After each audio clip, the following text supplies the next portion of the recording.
กราบสบายดีพ่อแม่พี่น้องทางเมืองไทยเหมือนทุกคน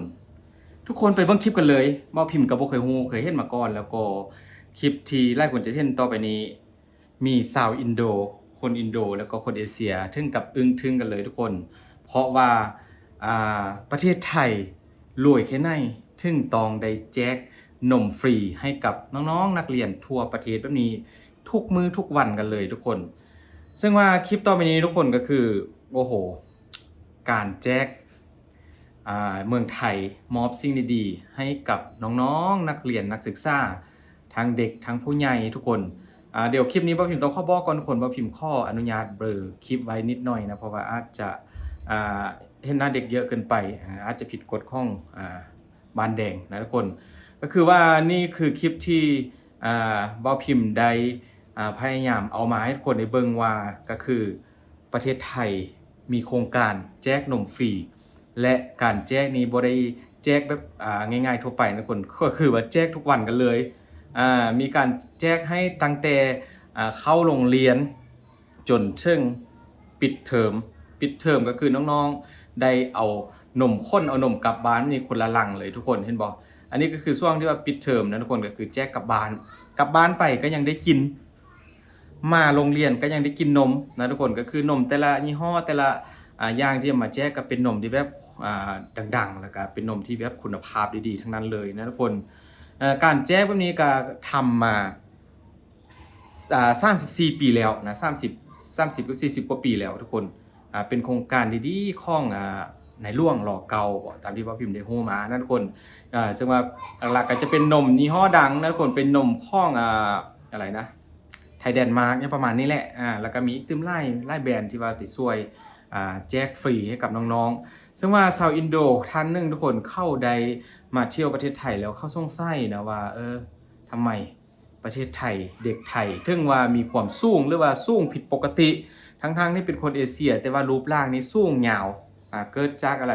พอเข้าได้ไปซื้อมาทุกคนเข้าไปซื้อมาพอรู้เรื่องราวก็ถึงกับตกใจก็คือว่าเหตุผลหลักๆก็คือเด็กไทยได้ดื่มนมฟรีมี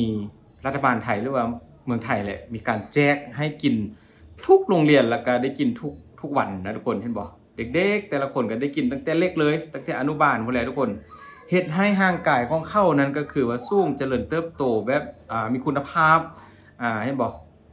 แต่ละคนทุกคนนะมีหลายยี่ห้อแห่งที่ว่าได้นำไปแจกจ่ายฟรีให้กับน้องๆนักเรียนได้กินโอ้ทุกคนนะบ่พิมพ์ก็บ่เคยฮู้มาก่อนว่าเมืองไทยมีโครงการแบบนี้ทุกคนหลายคนน่าจะสงสัยว่าอ้าวบ่พิมพ์แล้วทำไมอยู่บ้านบ่พิมพ์มันไม่มีแจกแบบนี้หรอบ่พิมพ์บอกตรงๆว่าบ่มีนะทุกคนแต่หลังๆมานี้ก็เริ่มจะมีแล้วนะทุกคนแต่ว่าบ่ได้แจกแบบลักษณะคือแบบอยู่ที่เมืองไทยแบบบ่อยๆทุกวันแบบนี้เลย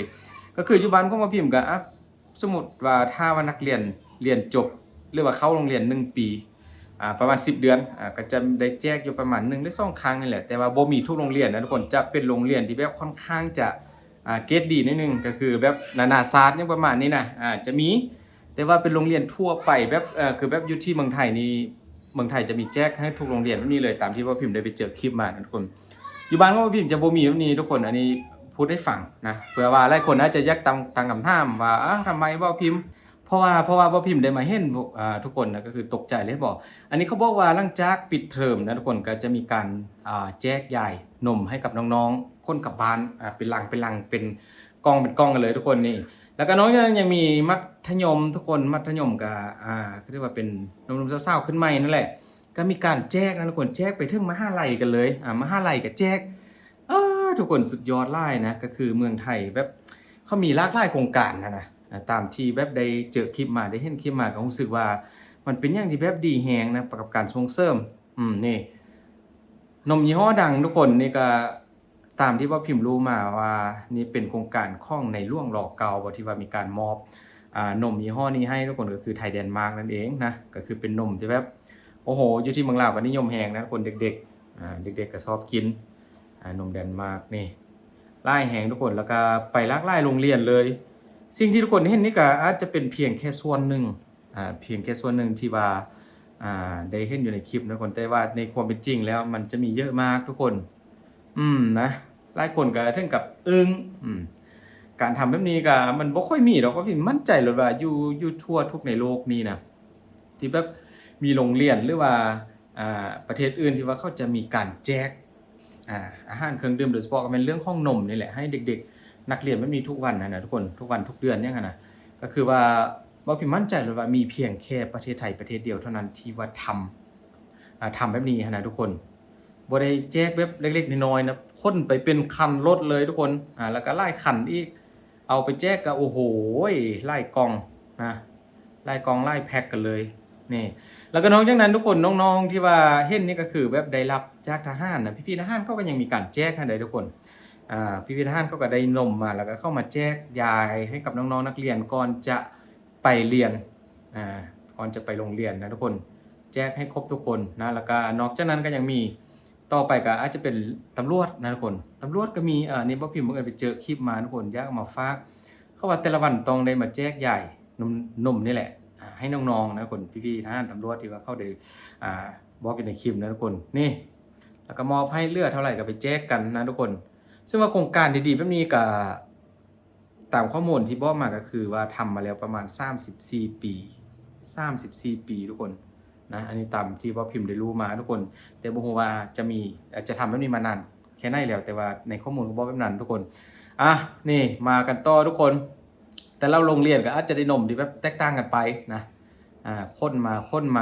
ทุกคนน้องๆก็ยิ้มแก้มหุบเลยเพราะว่าได้กินนมดีๆทุกวันแบบนี้ก็ชื่อว่า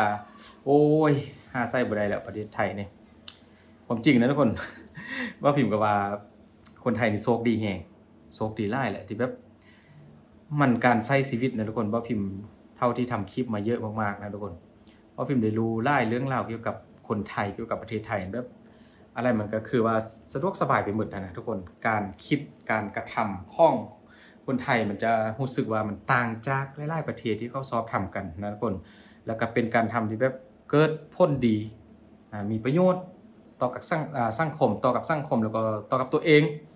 เห็นให้แบบหลายๆประเทศที่ว่าเข้าได้รู้จักประเทศไทยเขาก็รู้สึกว่าโอ้โห Amazing Thailand นะทุกคนมากันต่อทุกคนไปเรื่อยๆกับแต่ละโรงเรียนที่ว่ามีการแจกบ่แม่นธรรมดาพี่น้องมัดโรงเรียนแท้ๆนักเรียนมีกี่คนก็เรียกมาแจกย้ายกันให้ไปซึ่งว่าคนอินโดที่เข้าได้รู้สาเหตุแล้วเขาก็ถึงกับต้องอึ้งนั่นแหละทุกคนเพราะว่าประเทศไทยมีการแจกย้ายนมแบบนี้ให้เด็กๆได้กินกันทุกวี่ทุกวันนะทุกคนนอกจากนั้นก็ยังมีอีกตึมหลายประเทศโดยเฉพาะเป็นโซนเอเชียนี่แหละคนผิวคนหัวดำคือเฮานี่นะทุกคนเขาก็จะเห็นประเทศไทยทำแบบนี้ก็รู้สึกว่าโอ้โหโชคดีหลายเกิดเป็นคนไทยโชคดีหลายนะทุกคนหลายๆคอมเมนต์ที่มีการพูดถึงเกี่ยวกับการแจกนมนี่ก็มีแต่คอมเมนต์ที่ว่าชื่นชมนะทุกคนเพราะว่าอยู่บ้านเขาส่วนหลายเขาก็บ่มีที่ว่าคนมาคอมเมนต์ทุกคนอันนี้ก็โรงเรียนอยู่อีกตึมแห่งนึงทุกคนนี่ก็แจกอยู่ในโทษน้ำกรทั้งน้ำกรนั่นทุกคนทั้งน้ำแข็งนั่นแหละแช่เย็นมาให้น้องๆได้จับเอาไปกินเลยทุกคนโอ้ยพี่น้องสุดยอดหลายทุกคนปิดท้ายทุกคนอันนี้คนมาเยอะมากเยอะจริงๆทุกคนนับก็คงจะบ่พอนะทุกคนเพราะว่ามันเยอะจริงๆกับ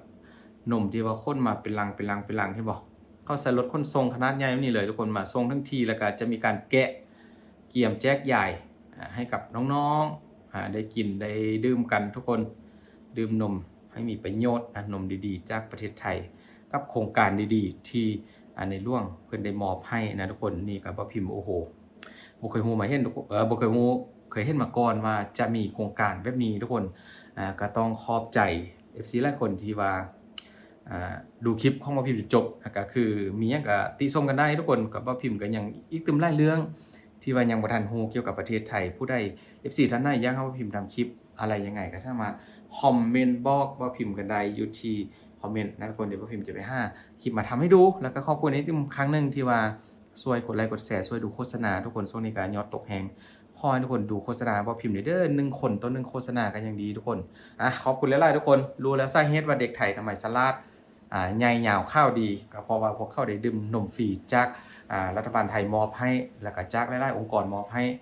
กินทุกวันนี้เองทุกคนขอบคุณหลายๆเด้อ